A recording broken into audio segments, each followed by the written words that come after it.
Assalamualaikum warahmatullahi wabarakatuh. Hai everyone.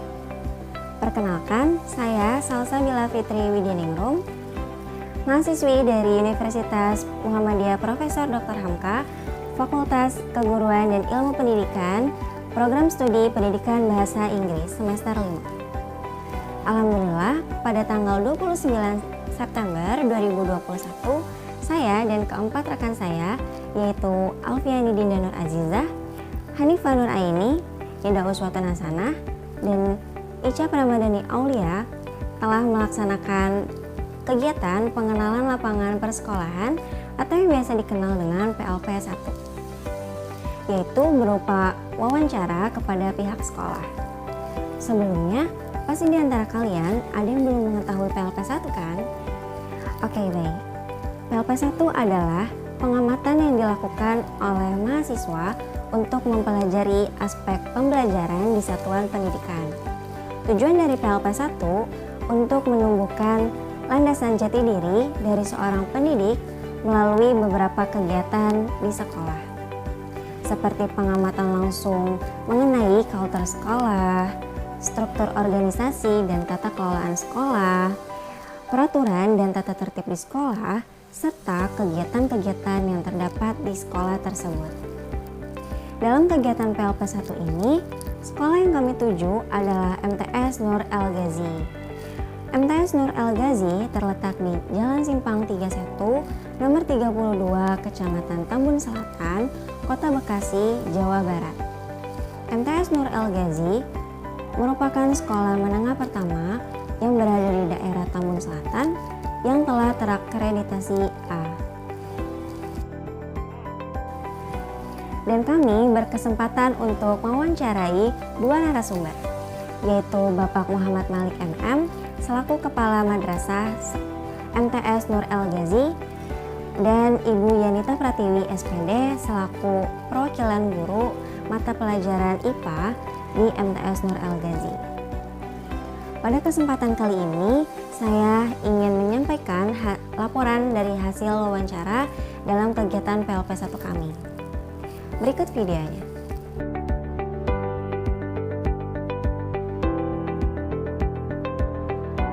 Baik, pada poin pertama yang akan saya bahas adalah mengenai kultur sekolah yang berkaitan dengan karakteristik umum peserta didik.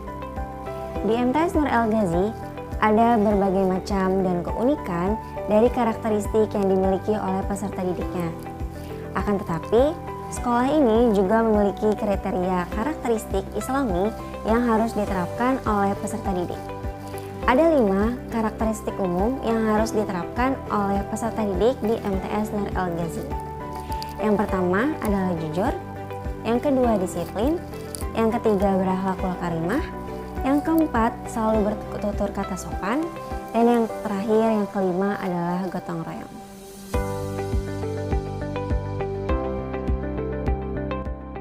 Pada poin kedua, saya akan membahas mengenai struktur organisasi di sekolah. Struktur organisasi di sekolah MTS Nur El Ghazi terdapat komite madrasah yang terdiri dari kepala sekolah yang membawahi 2 bidang, yaitu sekretaris dan bendahara. Sekolah ini juga memiliki pembantu kepala madrasah atau yang disingkatnya dengan PKM.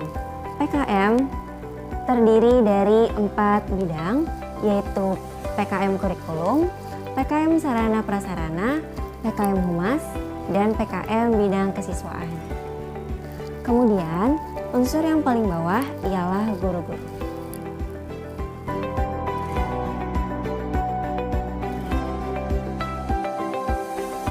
Dari struktur organisasi sekolah, kemudian kita lanjut ke tata kerja di sekolah. Tata kerja di sekolah MTS Nur El Ghazi ini, semua dewan guru mendapatkan SK atau surat keputusan dari ketua yayasan sebagai tenaga pengajar. Kemudian, para dewan guru juga mendapatkan surat tugas dari kepala madrasah atau kepala sekolah untuk menjalankan tugasnya masing-masing sebagai tenaga pengajar.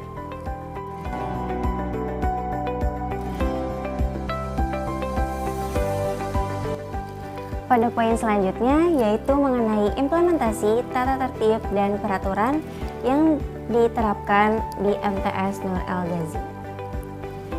Penerapan tata tertib dan peraturan di MTS Nur El Ghazi ini dibuat secara tertulis dan lisan. Tata tertib yang dibuat oleh sekolah juga menjuru kepada karakteristik yang islami. Ada pula sanksi dan hukuman jika ada peserta didik yang melanggar peraturan dan tata tertib yang telah dibuat. Terdapat perbedaan dalam pemberian sanksi dan hukuman di setiap pelanggarannya, dimulai dari yang ringan hingga yang berat. Biasanya guru lebih sering memberikan sanksi teguran kepada peserta didik yang pertama kali melanggar aturan. Jika mereka melanggar untuk kedua kali dan seterusnya, barulah akan dikenakan hukuman yang diberikan oleh sekolah. Hukuman ringan yang dibuat oleh sekolah yaitu bersifat edukasi, berupa menulis ayat Al-Quran atau mengaji di hadapan para guru. Untuk hukuman dari pelanggaran yang berat, biasanya peserta didik diminta untuk membersihkan toilet, agar peserta didik tersebut tersadar bahwa yang ia lakukan tidaklah baik.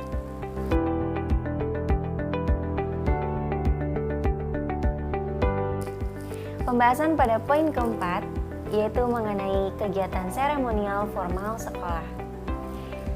Terdapat perbedaan yang terjadi saat sebelum pandemi dan saat melaksanakan pembelajaran tatap muka terbatas seperti yang dilakukan oleh sekolah MTS Nur El Ghazi saat ini. Saat sebelum pandemi, sekolah MTS Nur El Ghazi selalu melaksanakan kegiatan rutin setiap pagi, yaitu mengaji, briefing, dan upacara setiap Senin. Namun saat pelaksanaan daring, maka kegiatan tersebut ditiadakan. Para guru hanya meminta untuk peserta didiknya membaca Al-Quran dari rumah. Adapun kegiatan PHBI yang dibuat oleh OSIS MTS Nur El Ghazi, yaitu pelaksanaannya saat sekolah daring, dan kegiatan tersebut adalah membaca pidato.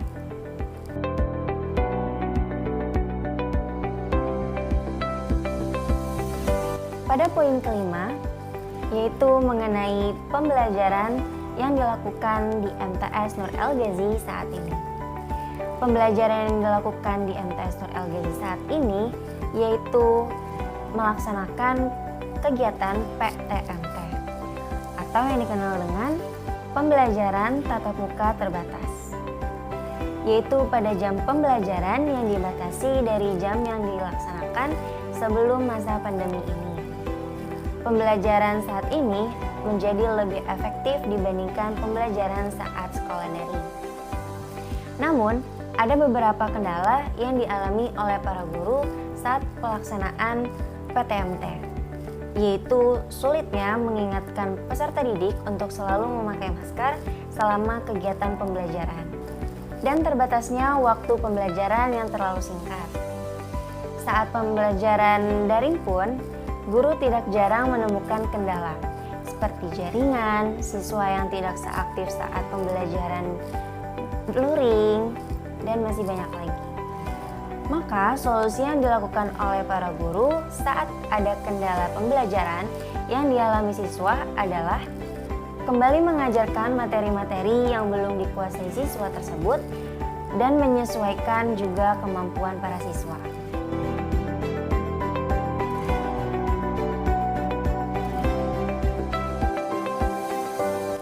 Poin selanjutnya yaitu poin ke-6 mengenai kegiatan kurikuler, kokurikuler, dan ekstrakurikuler di sekolah. Menurut keterangan yang dijelaskan oleh Bapak Malik, kegiatan-kegiatan kurikuler, kokurikuler, dan ekstrakurikuler di MTS Nur El Ghazi tidak ada perubahan selama pelaksanaan sekolah daring. Hanya saja, kegiatan-kegiatan tersebut dibatasi. Namun, kegiatan ekstrakurikuler pada saat pelaksanaan sekolah PTMT pun masih dibatasi dikarenakan sekolah saat ini lebih memfokuskan peserta didiknya untuk pembelajaran terlebih dahulu. Kegiatan ekstrakurikuler yang ada di Sekolah MTS Nur El Ghazi terdapat 2 jenis, yaitu ekstrakurikuler pondok dan ekstrakurikuler umum. Ekstrakurikuler pondok yaitu diantaranya ada marawis, hadroh, dan pengajian. Dan ekstrakurikuler lainnya terdapat drum band, paskibra, dan yang wajib yaitu pramuka.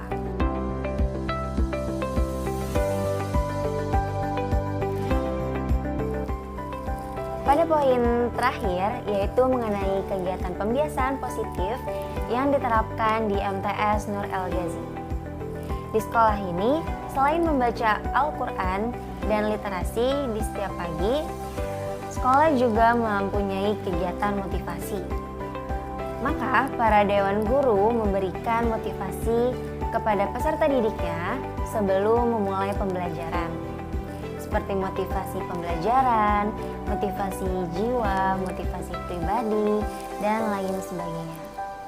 Menurut keterangan dari kepala sekolah dan perwakilan guru, kegiatan motivasi tersebut agar siswa merasa diperhatikan. Setelah melaksanakan kegiatan pengenalan lapangan persekolahan 1 dengan agenda observasi dan wawancara kepada pihak sekolah, yaitu kepala sekolah dan guru pamong, maka saya dapat menarik kesimpulan banyak ilmu dan informasi yang bisa saya dapatkan dari kegiatan ini. Tentunya ilmu dan informasi yang saya dapatkan dapat menjadi bekal saya menjadi guru di masa depan. Sekian penjelasan ataupun laporan yang dapat saya sampaikan dari kegiatan PLP 1 ini yang saya dan teman-teman saya laksanakan di MTS Nur El Ghazi. Semoga hal-hal yang saya sampaikan dapat bermanfaat untuk kita semua. Mohon maaf jika ada kesalahan kata. Wabillahi taufiq wal hidayah. Wassalamualaikum warahmatullahi wabarakatuh.